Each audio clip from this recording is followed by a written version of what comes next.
starting us with Olu Fashanu at Yep. 6'6", 323 pounds.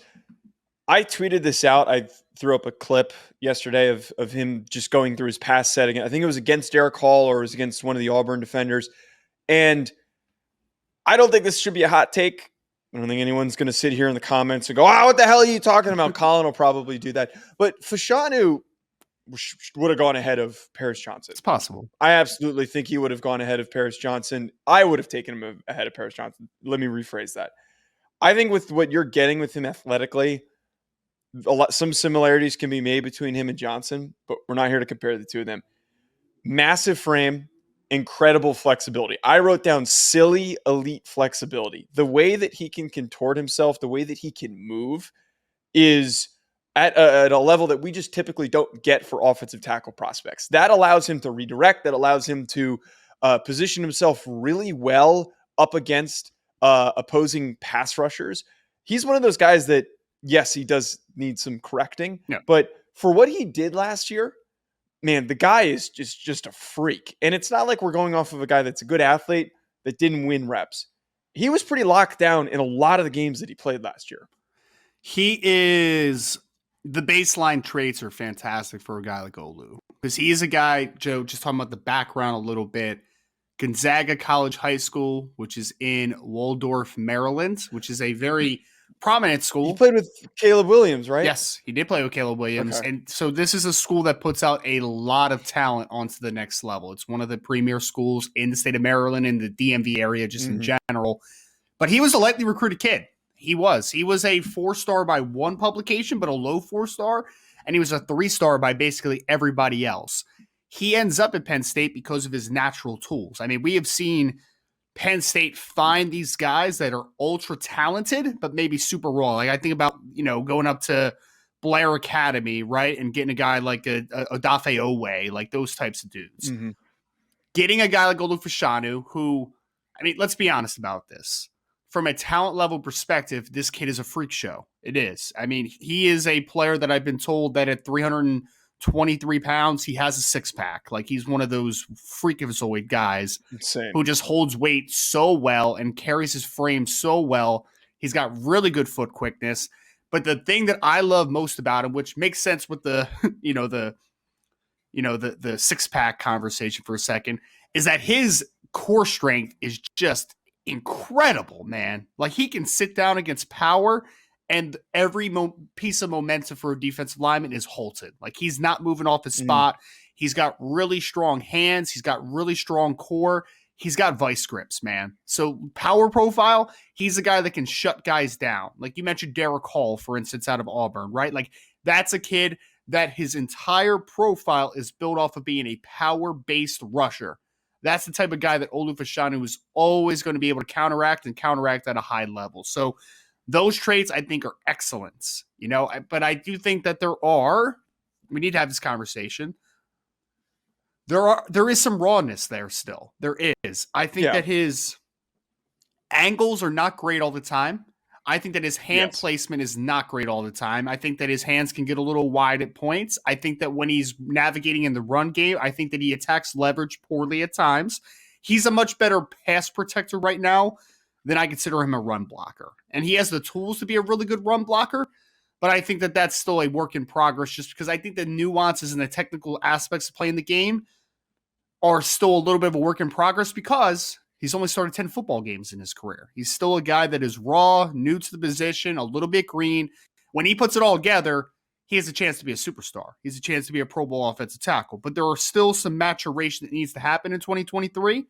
I actually really like that he went back to school, to be honest. I think that he is going to be in a better – because honestly, Joe, like I think he maybe would have been the first offensive tackle off the board, if not probably number 2. Probably still would have been the top 10 to 15 pick in the 2023 NFL draft.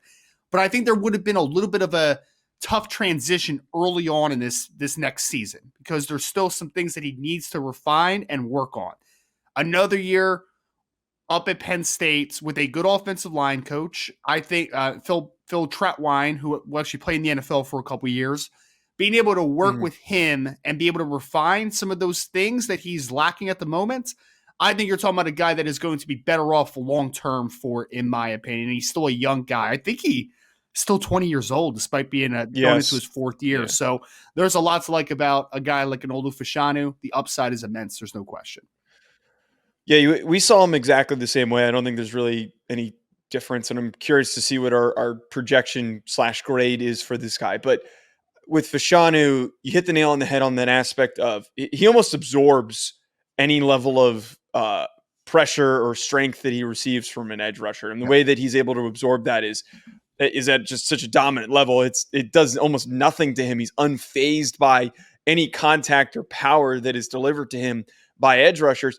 But that was where my hangup was, where I was so impressed watching him as a pass blocker, which is that's the primary focus and the most important aspect of playing the left tackle position is you need to be a really good pass blocker. His run game technique and everything you just talked about there, yeah, is where I do have some pause. Not to the point where I'm like, oh my God, is this going to keep him from succeeding? No, it's just clearly a green player that doesn't know how to angle himself, get downhill, position himself properly against the run specifically, which is kind of odd because I feel like he doesn't really have those same mistakes against pass rushers. It shows up so much against the run where he's just all over the place with where he's trying to place himself, and he tends to miss, and that does lead to him maybe giving up some penetration. Well, one thing in pass protection, which I think can improve though for him, is because I think that, I mean, Joe, for me, like if a guy is just going to go straight down your chest and you're going to have to sit down on power with Fashanu, I think Fashanu's going to do that well every time because he's got heavy hands, he's got a great base, he's a really strong dude, his core strength is fantastic. But the one game that I thought he did struggle a little bit in pass protection was the Ohio State game against JT. Because one thing that JT did against him, because JT is a power-based rusher, but he also understands hand nuance a little bit. And I feel like when Olu gets to his pass set and he's kind of in shutdown mode early on in reps as a pass protector, I feel like he does need to work to reset his hands a little bit.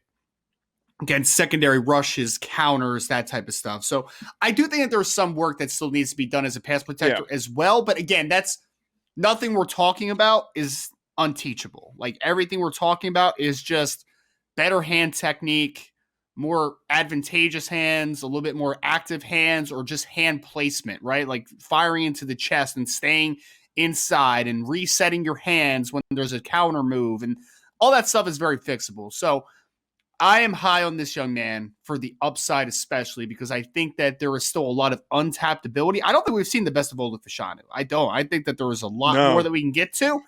It's just the hand play and just angles in the run game are the two biggest things I look at and say that needs to get better. But when it does, I think he has a chance to be an all-around very good offensive tackle. Right, that's the scariest part for Fashanu is that we haven't seen the best of him. So my grade for him, I'm going to be completely blunt. We texted about this. Yeah. I give him a top 5 grade. I mean, this kid is elite. There are so few instances where you can grade a kid this high. And I'm kind of anticipating that there's going to be 5 guys that fit under this category of top 5, top 10 prospects, kind of like we had last year. But he's a top 5 pick for me for everything that we just talked about here, where he is very good in a lot of aspects, and some of his best reps are scary good. I think that if we see just improvement, it doesn't need to be perfection, improvement on some of those issues, the kid is going to have a really good rookie year. This is a guy who can step right in and make an immediate impact. It's not somebody who needs to add weight to their frame. It's not somebody that needs to add strength. I think that this kid has every capability to be so freaking dominant early on in the NFL. And I wouldn't be shocked if we're not in a position where the team picking first overall is a team that doesn't need a quarterback, and we sit and have the conversation of, well, should they just stay put and draft Fashanu? I think he's that good of a prospect to have that conversation, to debate possibly not trading out if that option is not a great opportunity for that type of a team. So how I grade first round players is I have 3 buckets, 1 to 5. So that is an elite level prospect, picks 1 through 5. Then I have a 6 to 18 bucket, which would be more of a mid first round type of grade. And then obviously after that is the late round, 19 to 32. I currently grade this kid as a 6 to 18. I think that he is in a vacuum, this is a top 18 football player all day, in my opinion. But I also want people to understand when I grade players, I do not grade to positional value. That's what a big board is for, right? Where we kind of categorize guys in accordance to the class. I think that this kid has a chance to go top 5 to 10. I think that he has that type of upside. I think that he will, like, if the draft was today, I think he would also get drafted there. Like, I think that's where you would project him. But I do want people to understand that there is some work that needs to be done, which is the case usually for guys that are going back to school for one more year. So I think there's work that needs to be done, but I have no problem with calling this kid a potential top 5, top 10 pick in the 2024 NFL draft because his upside is immense. There's no question.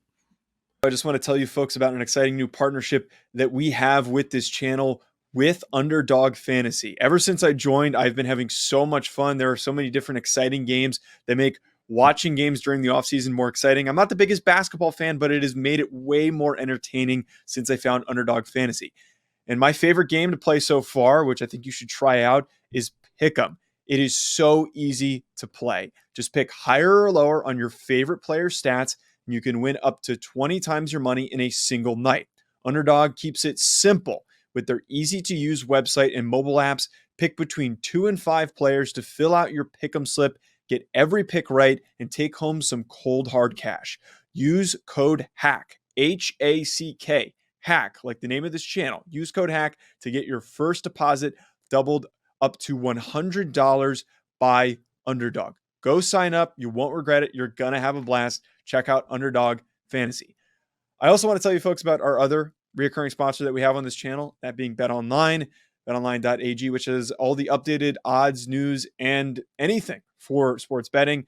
It's my go-to source for when I want to be betting specifically on games. I love betting on college basketball or the NBA, especially, again, during the offseason. Always looking for more fun ways to be focused in on some of these other sports. It's betonline.ag and use promo code BELIEVE50. It's promo code BELIEVE50. To get 50% welcome bonus on your first deposit. BetOnline, where the game starts.